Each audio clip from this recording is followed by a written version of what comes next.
कुछ लोग इसे जर्मन शेफर्ड कहते हैं, जिस पर कि मुझे घनघोर आपत्ति है। जर्मन शेफर्ड कुत्ते की वह नस्ल होती है जो कि बुद्धिमान होता है और जिसकी घ्राण शक्ति बहुत अधिक होती है। कुछ भी निर्णय लेने से पहले वह अपने आसपास के क्षेत्रों का आकलन करता है और उसके बाद किसी निर्णय पर पहुंचता है। और यह जीव अपने मालिकों के बिस्कुट खाकर इस देश के प्रधानमंत्री को तानाशाह बताने के लिए जाना जाता है। उसको कुछ नेताओं ने गठबंधन बनाकर कोयले में लपेटकर अपनी छाती से लगाकर मेरा सोना बाबू कहना शुरू कर दिया है। और उनका यह सोना बाबू जिस किसी को भी अपने आसपास देखता है उसे अपना बाप बताने लगता है।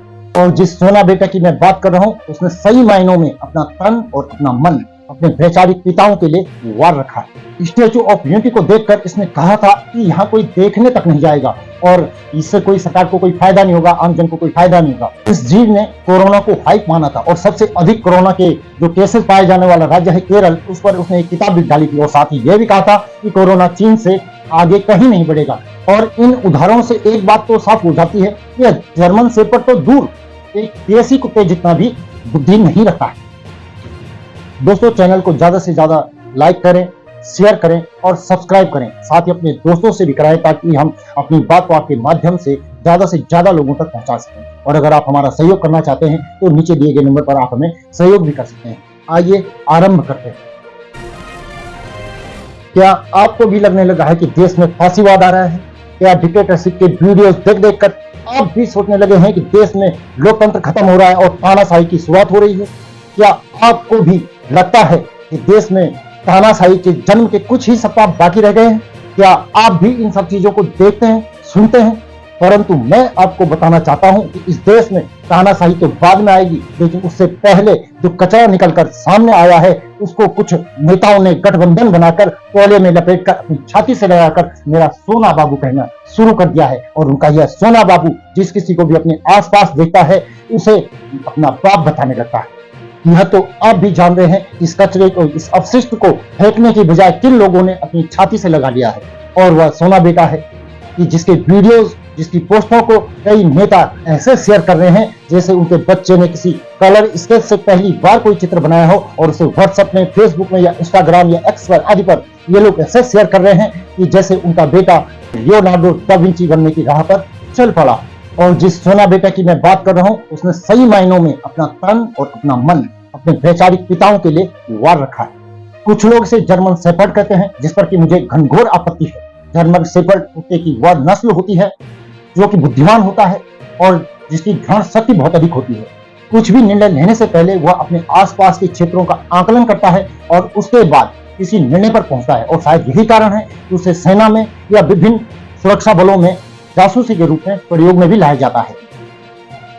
परंतु फोटो में दिखने वाला यह जर्मन व्यक्ति न तो बुद्धिमान है, न ही इसका कोई आकलन सही होता है और न ही यह पहले किसी चीज का प्रॉपर अध्ययन करता है और उसके बाद किसी बात को आपके सामने रखता है। बस ब्रो ये कर यह आपके मस्तिष्क से खेल रहा है और प्रबंधन इसको लगातार बढ़ावा दे रहा है।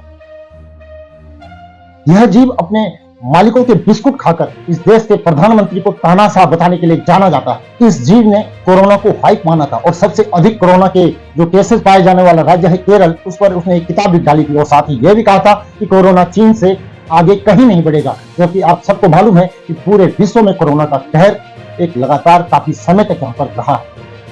स्टैचू ऑफ यूनिटी को देखकर इसने कहा था कि यहाँ कोई देखने तक नहीं जाएगा और इससे कोई सरकार को कोई फायदा नहीं होगा, आम जन को कोई फायदा नहीं होगा। जबकि आज आप देख रहे होंगे स्टैचू ऑफ यूनिटी से लाखों की कमाई, करोड़ों की कमाई हमारे देश को हो रही है और जन सामान्य के लिए उस कमाई का इस्तेमाल किया जा रहा है। और इन उदाहरणों से एक बात तो साफ हो जाती है कि जर्मन शेफर्ड तो दूर एक देसी कुत्ते जितना भी बुद्धि नहीं रखता है।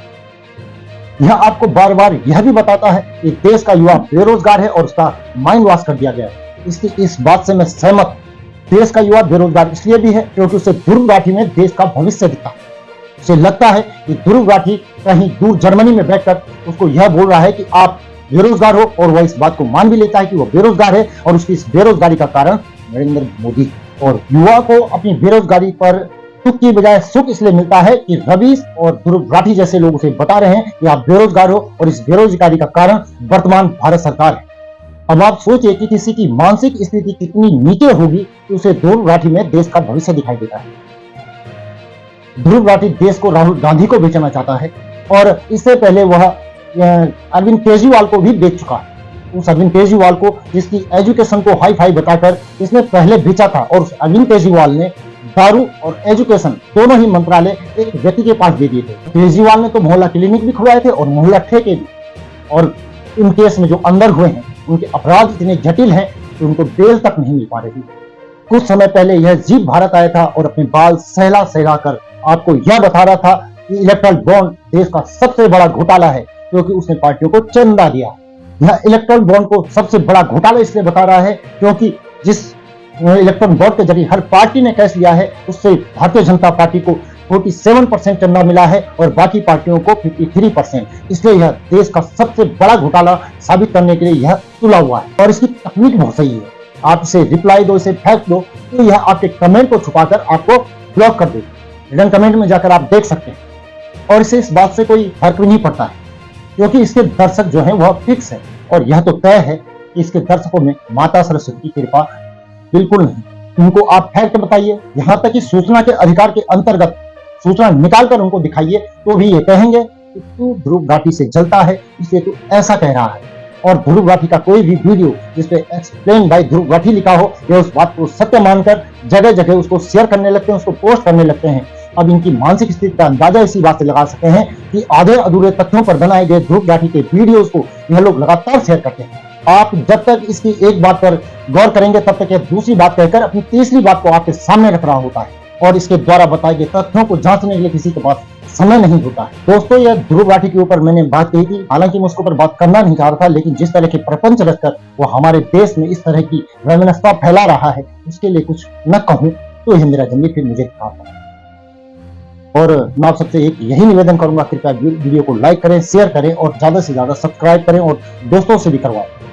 धन्यवाद।